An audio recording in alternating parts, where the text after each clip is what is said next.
série de mises en liberté s'inscrit dans le cadre de la volonté du président Macky Sall d'apaiser le pays qui traverse une crise aiguë suite au report de la présidentielle du 25 février. Dans le cadre du dialogue et de l'apaisement que j'ai souhaité, j'ai indiqué ces derniers temps à mon gouvernement la nécessité de prendre des dispositions pour faciliter la libération d'un certain nombre de détenus et aller même au-delà, puisque le pays aujourd'hui a besoin de pardon, le pays a besoin de réconciliation, le pays a besoin de traverser cette période dans la paix et la stabilité. Tous ont été libérés sans pour autant être jugés, en dépit des charges pour lesquelles ils ont été inculpés. Liberté provisoire, effectivement, comme tout le monde, on a eu à demander plusieurs fois des autorisations de liberté provisoire, mais comme ils ont l'habitude de le dire, c'est la tutelle qui dirige tout.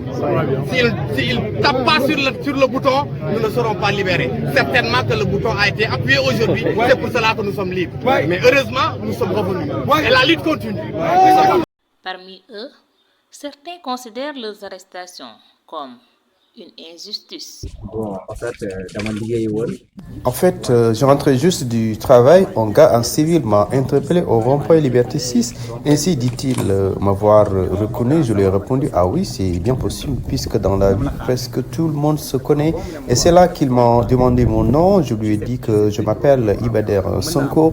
Et systématiquement, il dit que je suis un manifestant. On m'a arrêté, puis je me suis retrouvé en prison comme ça. Alors au début, c'était très difficile, vu le nombre pléthorique de personnes arrêtées. C'est très injuste et difficile après plusieurs mois de détention sans pourtant qu'on soit jugé. Un nombre de libérations provisoires qui s'élève à 344, tandis que plus de 200 autres dossiers sont encore à l'étude, selon le ministre de la Justice. D'abord, pourquoi les 500? Mais les 500, parce que c'est 500 et quelques manifestants qui ont été, à la suite de ça, mis sous mandat de dépôt à Rebeuss. Moi, je n'ai pas inventé les 500.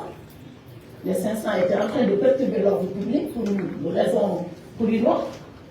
On les a pris par les forces de l'ordre, on les a déférés, on les a envoyés en prison.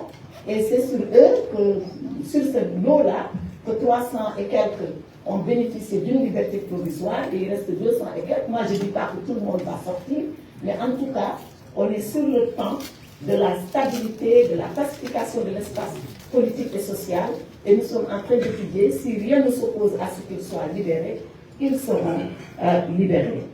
Cependant, malgré ce climat de ralentissement social, les récits des détenus libérés n'ont pas manqué de faire réagir certains Sénégalais et organisations de la société civile sur les raisons de ces libérations, les conditions de détention et de traitement de ces prisonniers.